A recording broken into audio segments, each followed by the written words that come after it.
All right, picture this. You settle down, maybe get some snacks ready. You're all set to watch the national team play big footballing nation, powerhouse. Yeah. And they're up against a team ranked, what, 173rd in the world? Some reports are even calling them the fourth worst team in Europe. Right. You're thinking comfortable win, goals galore, maybe. Exactly. A nice, easy evening, clinical performance. Yeah. But it doesn't quite pan out like that, does it? not even close. Yeah. Instead, you end up watching this really frustrating struggle.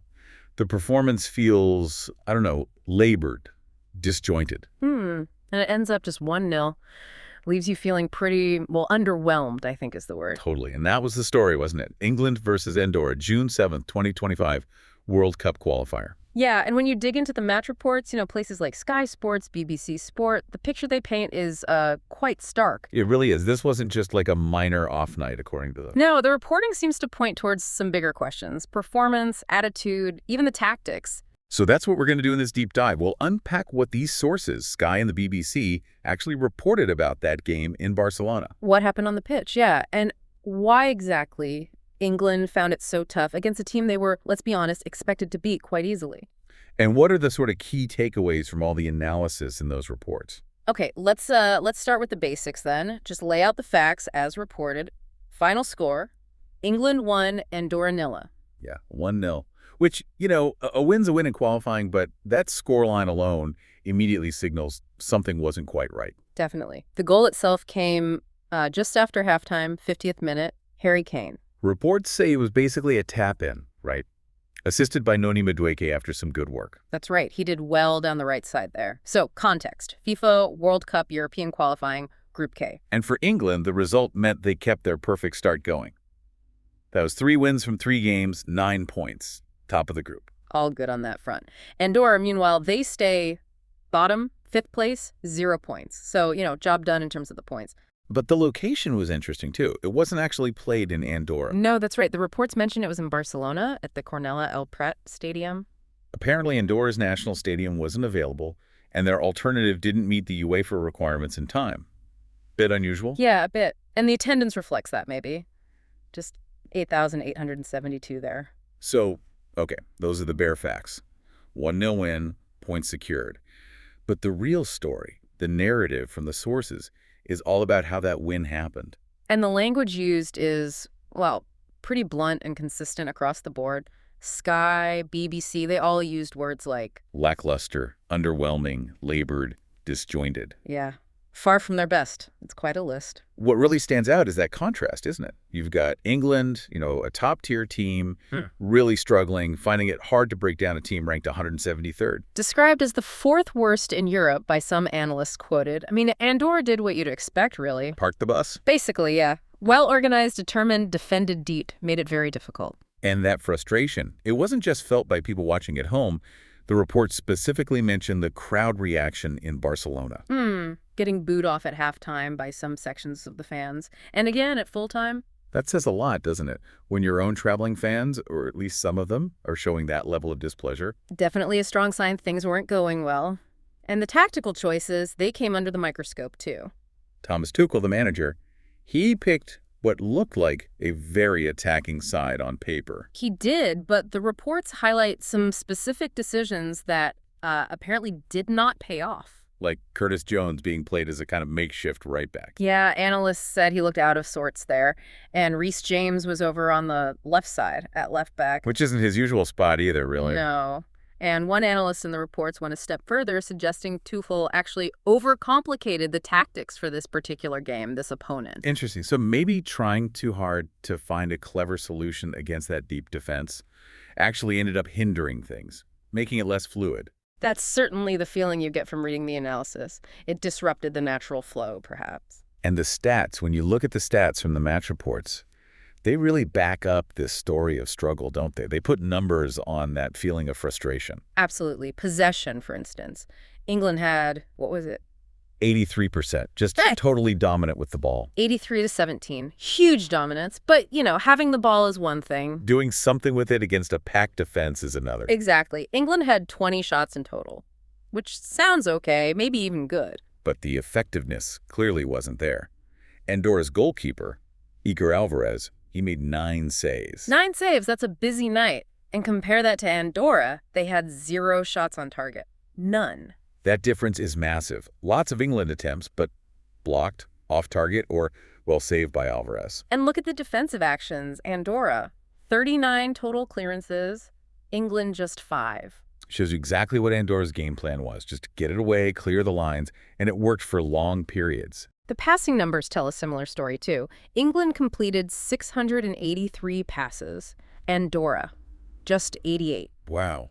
Again, total control of the ball, but maybe lacking that cutting edge, that incisive pass. Seems like it. And it probably explains why BBC users voted Andorra's keeper, Alvarez, as their player of the match. Yeah, that's always a telling sign, isn't it? When the opposition goalkeeper gets the plaudits, it really highlights how tough England found it to create clear openings.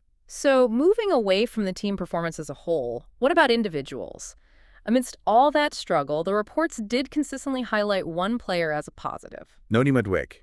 He really stood out in the analysis from both Sky and the BBC. Yeah, Sky even gave him their Player of the Match award, and the descriptions were universally glowing. Things like speed and purpose, constant threat, a very mature performance. Excellent movement, standing out. Just generally the one player who really affected the game in a positive way for England. It felt like he was the one trying to make things happen, didn't it? Trying to take players on, get into the box, especially in that pretty static first half. Definitely. And his assist for Kane's goal, that burst into the area and the pullback, that was the moment of real quality they needed to finally break through. On the flip side, though, some players definitely struggled, according to the reports. Yeah, we mentioned Curtis Jones looking out of sorts at right back.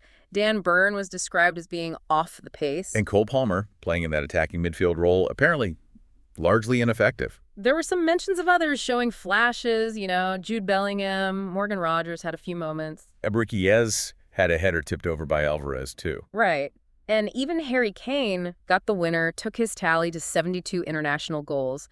But even he wasn't immune to criticism. No, reports noted he looked shattered, maybe tired, and that he can play better. It wasn't his greatest performance. So even the captain wasn't quite at his usual level, which maybe reinforces that feeling of a general sort of team-wide dip on the night. Right.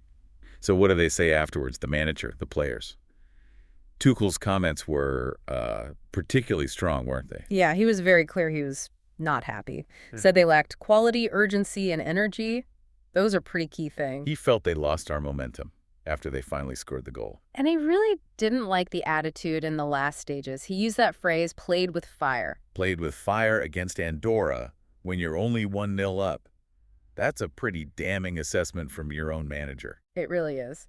He did add the caveat that it's only his second camp in charge, but the message was unambiguous. That performance wasn't good enough. Harry Kane, the captain, his view was maybe a bit more measured, as you might expect. Yeah, he admitted, can play better, not our greatest performance. Said they weren't good enough on the ball, kept giving it away. But he also mentioned the conditions, didn't he? The heat, the dry pitch. Yeah. Compared them to potential World Cup conditions. He did, before kind of concluding with the standard line, take the points and move on. Pragmatic. Get the job done, move on. Then you had Noni Madueke, who probably felt pretty good about his own contribution. Yeah, his comments were a bit more positive. He pointed out England are still unbeaten under Tuchel, haven't conceded a goal yet, called that grounds for optimism. Though he did admit the scoreline wasn't what they'd hoped for. Right. And he described Tuchel as very intense, very clear, high standards, which certainly fits with Tuchel's own post-match reaction. And Morgan Rogers also spoke, keen to make his mark. He echoed the points about tough conditions and how difficult it is against these defensive teams. Yeah, he emphasized they got the job done, but also conceded would like more goals. Mentioned it takes time for the manager's ideas to bed in with the squad. So quite a mix of reactions there. You've got the manager's clear frustration, the captain being pragmatic but acknowledging flaws, and the younger players trying to find positives while understanding it wasn't perfect. Reflects the whole situation, really. A win, but not a convincing one. Which brings us neatly to the expert analysis quoted in the reports, the pundits. And they weren't holding back either. Not really, no. Roy Keane, as you might expect, was pretty critical. What did he say? He was disappointed with their attitude, especially after scoring the goal. Felt the manager can't be happy with that effort in the last half hour. said they looked bored. Looked bored. Wow. That echoes Tuchel's point about attitude, doesn't it? It does. Keane dismissed excuses, but interestingly, he also highly praised Madueke. Seems everyone agreed on that. Okay, who else? Rob Dorsett from Sky Sports. Yeah, he called the 1-0 win against, again, the fourth worst team in Europe. He called it tantamount to an embarrassment. Strong words. He was one of the ones suggesting Tuchel overcomplicated it tactically. That's right. Said Tuchel leaves this match with more questions than answers, but again praised Madueke. Karen Carney also focused on Madueke, didn't she? Praising his movement and desire. Yep, reinforcing him as the main positive. Rob Green, former keeper, called the performance just sufficient. Sufficient, not exactly glowing. No. Said it felt like a preseason friendly, that England were sleepwalking through parts of it. He even compared it to some of Tuchel's less inspiring Chelsea games. Ouch. And Michael Brown. He was maybe a bit more balanced, called it a win, acknowledged it should have been more convincing, called it a dangerous game even, despite the opposition, noted the disappointment, but finished with, job done. So the overall message from the analysts quoted seems pretty consistent. Result, okay. Performance, really not okay. Raised serious doubts about mindset, energy, tactics on the night. Absolutely. It wasn't just about this one game in isolation either. No. The reports really tried to connect this performance to the bigger picture, specifically the World Cup next summer. And that's where the struggle against Andorra becomes, well, a bit more concerning according to the analysis. Because even though they got the points, the level of performance was seen as just miles away from potential rivals. Yeah, comparing it to what teams like Spain, France, Germany, Portugal were showing in their recent Nations League games, top-level opponents, high intensity. This Andorra game looked nothing like that. That's a worrying comparison. If you struggle like this against a low block from Andorra, how do you cope with the quality and intensity of the very best teams? Exactly. The reports stress that England needs to make significant strides before the World Cup kicks off. And the conditions, too. The heat in Barcelona reports noted that could be similar to World Cup conditions, making the lack of energy and urgency even more of a concern. It's a fair point. Now, statistically, England's qualification record under Tuchel looks great on the surface. Terrific start, yeah. 3 wins, no goals conceded. Reports mentioned England's long scoring streak in qualifiers generally, and this recent defensive solidity. But, and this is the really crucial point highlighted in the sources, that record probably says as much about the level of opposition they have faced as their defensive capabilities. Right. Keeping a clean sheet against a team that doesn't have a single shot on target doesn't tell you much about how the defense will cope against, say, France or Brazil. Precisely. It just reflects the group they're in. And this Andorra game, this 1-0 win, it kind of perfectly sums up that tension. Yeah, you get the result, the record stays clean, points are on the board.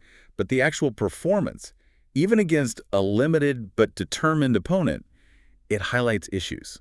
Issues that haven't really been tested by stronger teams in this qualifying group yet.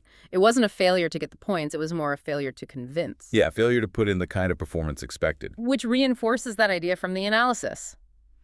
Necessary win, but the way it happened raises some pretty big red flags. Okay, so wrapping it all up then.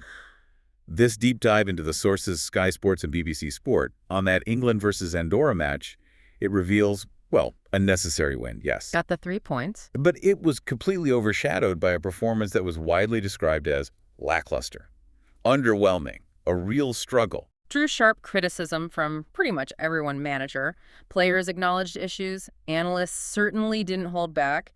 Questions about urgency, attitude, tactics against that deep defense. Definitely wasn't the comfortable night anyone expected.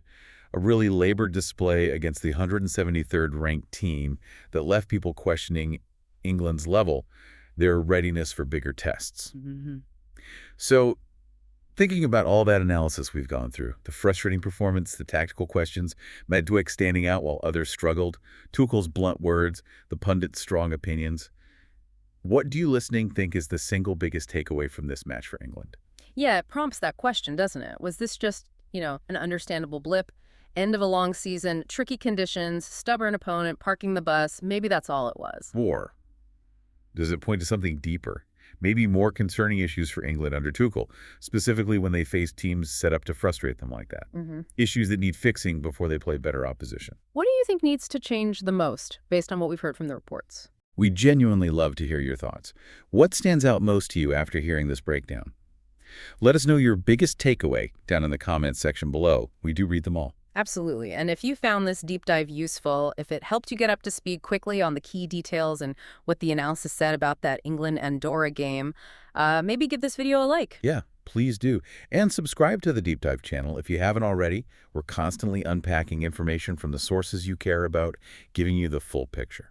And feel free to share this video, too, with anyone else who might want a clear, insightful look at what actually happened in that match and what the reports suggest it means for England going forward.